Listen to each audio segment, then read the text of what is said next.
Hi guys, and welcome to Mindset. My name is Shayna and I am the head of human resources here at Set Schedule. I am sitting with the extraordinary Trini. Hello. Trini, what is your position here at Set Schedule?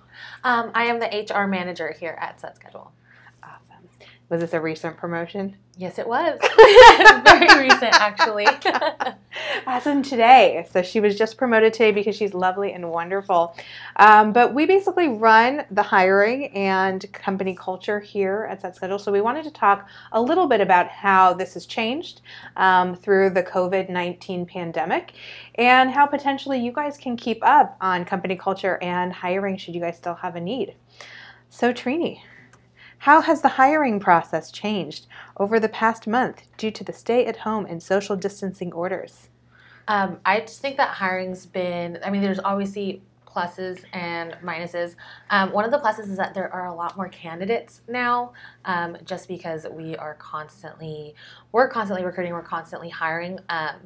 And now there's a larger pool. Obviously, sadly, there's a bunch of people who are furloughed or laid off due to COVID, but we're still hiring, so we basically have more access to a wider pool of people who maybe have been with certain companies for a longer span of time or may have more experience are now looking for a position, and we have some open here. Awesome. Okay. Do you think that the quality of candidates has changed as well as the number, or are you just seeing the effects based on kind of a need at this point? What's the difference in the pool or quality of candidates? So I feel like the pool of candidates before were pretty much a lot more entry-level salespeople, people who may not have the certain sales experience. But now there are a lot more candidates who are experienced. Pretty much, actually, more candidates are applying for the job that's been advertised. Versus before, I felt like there were a lot of applicants who were just applying just to, apply to positions. I had to say that when I was looking for a job, I was one of those candidates, fresh out of college, applying for a bunch of positions to see where you could get your foot in the door. But now there are a lot more experienced candidates who are in the market looking for positions. How has the screening process changed? I definitely have to do all of my interviews over Skype, over the phone. There are challenges. Obviously, you get technical difficulties, internet, things like that. But personally, I think it's a lot more time efficient because you can go from one interview straight to the next and kind of just knock them out that way. So in my perspective, I think they're a little bit better, maybe even being able to screen the candidates virtually before meeting them in person. Okay. Do you think an applicant that may be more technically challenged would have a hard time interviewing during this process? Personally, I definitely help people out. I'm always more than willing to kind of assist. I know that sometimes in Skype, especially, sometimes get really buggy, or they have different features that aren't, easily accessible to those who may be technologically challenged. So why are you pointing at me? I definitely don't mind helping people out. I think that it's pretty easy to navigate and pretty easy to instruct people on how to utilize different tools. Got it. Okay. For those of you that don't know, company culture here at Set Schedule is a big thing. We put a lot of time and effort into it. We have events once a month, whether it's a training event or a team building event. We have a huge gala at the end of the year. So company culture for us, it's important for us to continue this. So how do you see this continuing while, we're apart, and we only have the video to connect us? Company culture is definitely something that I have always talked about since the beginning. It's always one of the things I talked about in my interviews. It's something that drives me. I love it here because of the people, because of the company culture, and we definitely foster that through team building and things like that. Obviously, you kind of get restrictions on that because everything is virtual, but the number one thing with company culture is always communicate. So even when I'm interviewing candidates, a lot of times they'll ask, well, is management accessible? Do I have somebody who I can go and talk to? Because in a remote role, sometimes you get that distance and you feel like maybe you're the only person working at this company because you don't have any help. But one of the things I love about Set Schedule is that management is very easily accessible. You get a turnaround time of, if anything, at greatest is like 24 hours, but it's never usually that. You even get it, shorter than that. So communication is one of the biggest things in company culture. And I think company culture is just extremely important because at the end of the day, that's where you get job satisfaction. Because all over LinkedIn, you'll see, people always talking about how they've left positions that were maybe higher paying for a company that had a stronger company culture. And because at the end of the day, you want to find a company that you feel comfortable in, that you feel like is your home away from home. Well, just to kind of build on what you say, because of course, I agree with everything that you just said. Company culture is more than just kind of events and bringing people together, although that's really fun. But there are a lot of elements to go into the satisfaction of what makes someone happy. And so for me, I look at it in kind of 3 different buckets, right? So the first bucket is, the ability to grow. And that's to grow not only in your position, but to grow socially. I know recently we'd reached out because we are revamping our website. We reached out and we asked some employees to respond with some reasons why they like to work here. And one of them that I can think of had talked about their mentorship, right? They found someone that they just really could learn and grow from. And I think that that's one of the aspects or tiers that we have here is that people are willing to collaborate. They want to be your mentors. They want to coach you through. They want to help you grow, but not just your managers. The company in general wants to support that. And we do that with training. And this is something that you can continue even remotely, is to continue that training so people feel that they're not stagnant in the role, right? There's a place for them to grow. There's a place for them to grow within the company, within the position, and potentially outside of the position. For me, the next bucket would be appreciation, right? Reaching out to a client to to an employee, and I kind of think of them as my clients because I do work in HR, right? So how happy or how well the company is doing on a holistic level of like wellness and appreciation of the company and happiness of being here, it definitely relies on the things that we do. So I think that the other bucket is about appreciation. What are we doing to show that we appreciate the work that the employees do?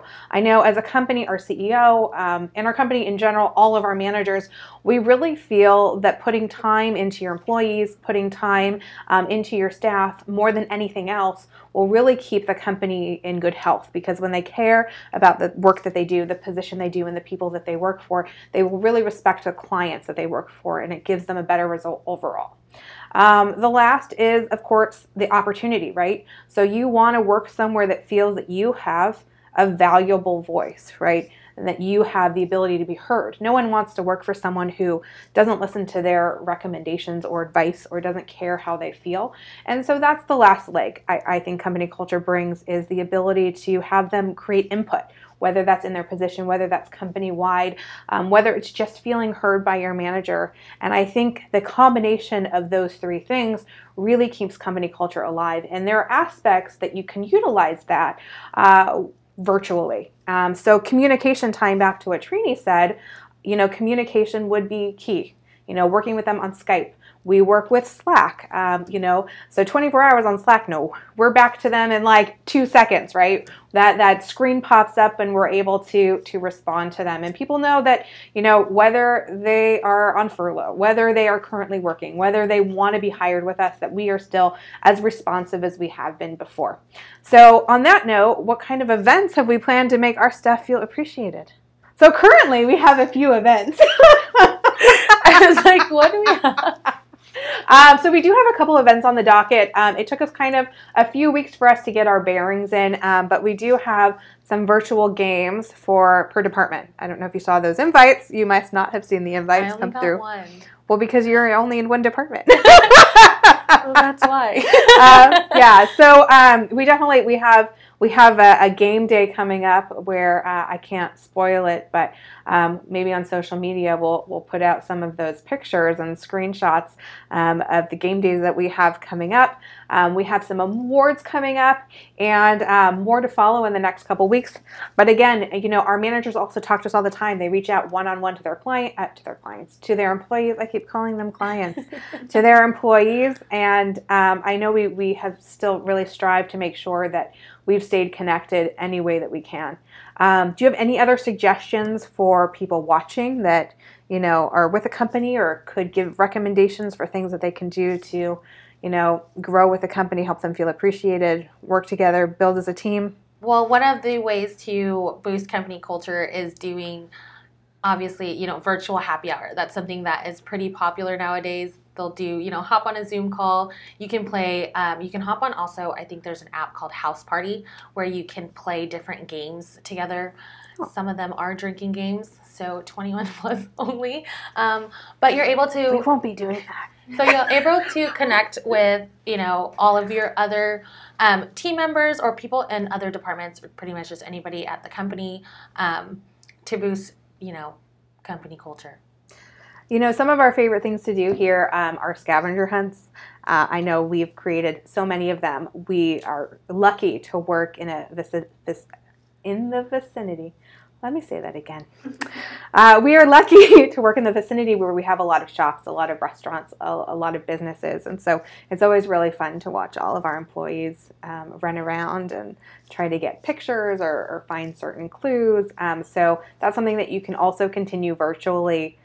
Even just ask them to build something with the tools they have around their house, or create something to do an egg drop, right? And these are things that we do all the time that could easily be transferred to something virtually. Do you foresee any human resource laws or policies changing as an outcome of COVID? I think some companies may change their policies. I know that before and towards the beginning of COVID, when everything happened, I saw a lot of posts floating around LinkedIn saying that now is a time that you see that remote work is more prevalent and that there are certain jobs that can be done at home.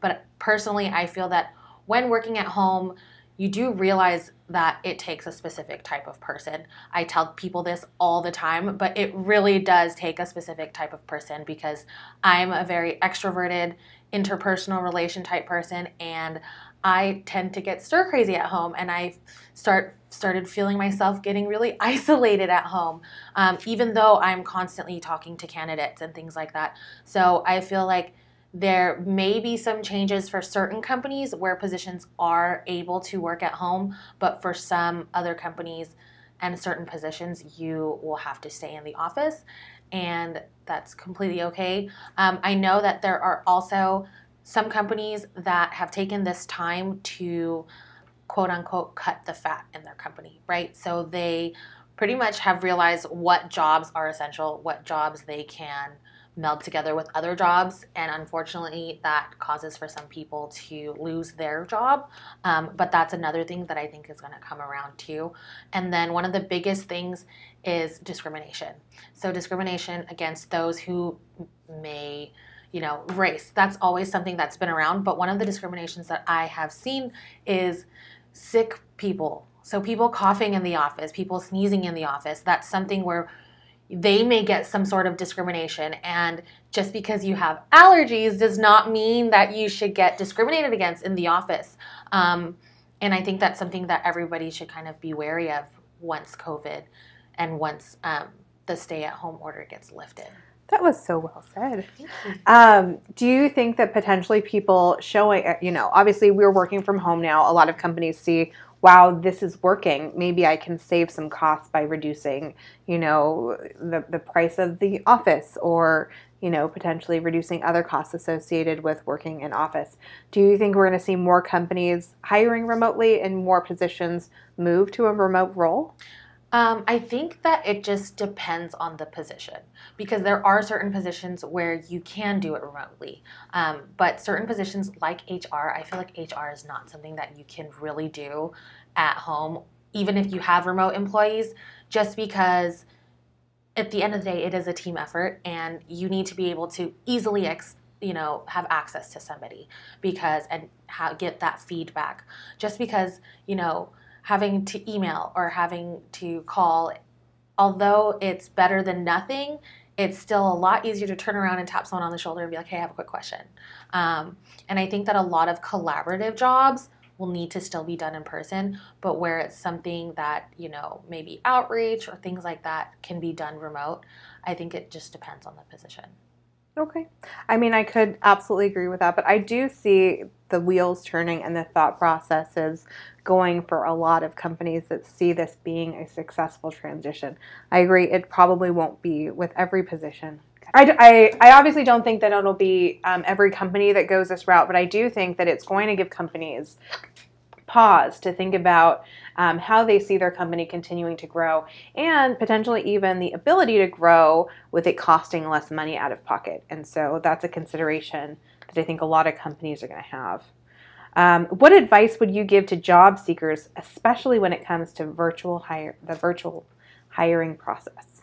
A lot of the issues I may come across is probably just be on time. So obviously you're in a virtual meeting, so you have tons of time. You're at home. This is something that you're doing from the comfort of your own home. So for you to kind of be late to a virtual interview, it doesn't give off a good impression because you're at home and it seems that maybe it wasn't important to you. And so some employers may, take that as a negative or just as, a red flag. Another thing that I've witnessed is also rescheduling. So some people who reschedule super last minute, to me, that just looks, again, like you feel like the job that you're interviewing for is just not as important. So I feel like if you ever need to reschedule, obviously most employers are more than welcome to reschedule you to another time. But if you're rescheduling 2 minutes before your interview, it kind of looks bad on your end. Those are probably some of just the biggest things. Apply, but know which jobs that you're applying to. And I know that a lot of people will also give the advice of tailor your resume to the job that you are looking for, especially for recent graduates. I know that it's tough, but you want to be able to look for a job that you are truly passionate about because this, again, goes into that company culture and at the end, job satisfaction. Well, we're a company that generally believes that experience is the equivalent to education, and we don't discount someone that may not have, a bachelor's degree, especially if they have the education and the track record to back up success. Do you think with a larger pool of candidates that more companies will be eliminating potential candidates based on education because of the fact that more people are applying? Yes, I was actually talking to some of my friends about that because they are also recent graduates, and I told them that at this time it's a little bit hard to find a job. You will have to put in the extra effort because you're fighting against candidates who have been laid off, who have all of this experience. They're not being fired because they can't do the job. They are being let go because of COVID. They are being furloughed and then now looking for a job because with fear of not getting their permanent job back, a couple months from now. And some people can't just go without work. So as a recent graduate, you are fighting for these spots. And, even if a company has an entry-level role, they may choose a candidate over you because they may have the experience. And then they can cut that training time. But that shouldn't discourage you from applying. You should still be confident in, applying for jobs because you kind of have to push it out there. It's kind of a numbers game. It is still quality, but you kind of have to push the quantity out there too because you're vying for spots not only with other recent graduates, but you're also vying for spots from people who just got laid off.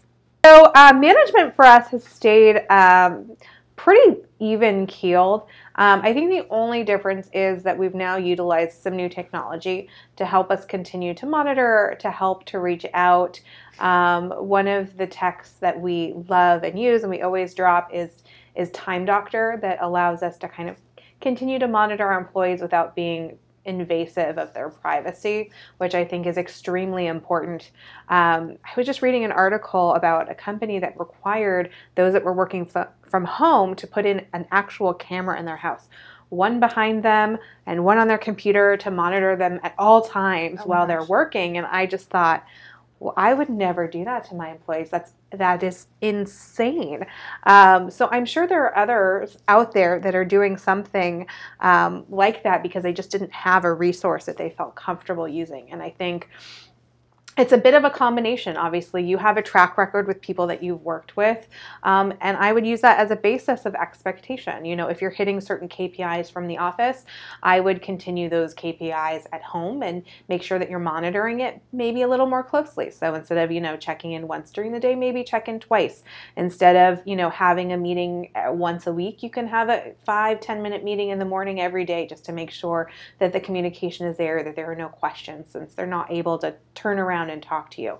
So kind of circling back to what Trini said about company culture and communication in general, I think working from home, the ability to communicate, connect, collaborate using technology and just emails or phones, and continuing to have those checkpoints not only keeps them accountable, but it keeps you accountable. So that would be my take. Anything to add? Also, I think that because we have opened up our remote position more to other states, we're also able to tap into that pool of candidates and that pool of talent as well. So, you know, you're able to not only get the talent from California, but you're able to get the talent from other states that we've opened the position up to. Obviously, there are also some top talent there now that other people are being laid off. So, I mean, yeah, it's definitely bad that they were laid off, but we're trying to give them another opportunity of employment, and it's, you know, kind of a good thing for the company. Yeah. You know, I always think, like, what is post-pandemic going to look like? Are we going to have a lot of people quitting because their old jobs are open? Are we going to be able to keep the talent? So I don't know. I always have concerns about, you know, what is the post-pandemic going to look like? Are we going to be able to continue at this pace? Are we going to be able to keep retention? Are we going to be able to track those that we had hired that potentially may have been managers and are now in an entry-level position? Will we be losing them? So, I mean, that's definitely one of my concerns, and I think that just circles back with the company culture and just making sure that they know that there's a place for them, her, him, whoever here long term. So do you have concerns about, you know, the post-pandemic and hiring and retention?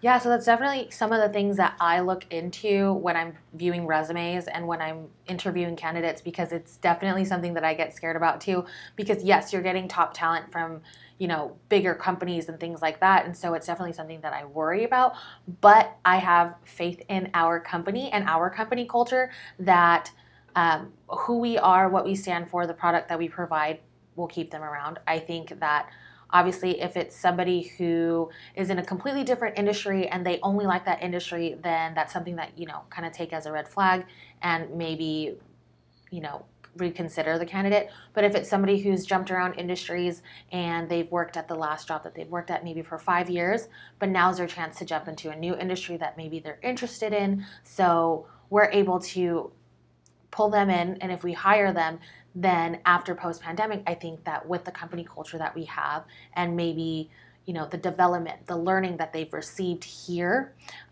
they'll stick around. So I think that the way that the company is structured, we will have more retention than people leaving, hopefully. I hope so too, really. And that's our plan, just so you know. So again, Trini, Shayna, thank you for watching. Thanks again for joining us for another episode of Mindset.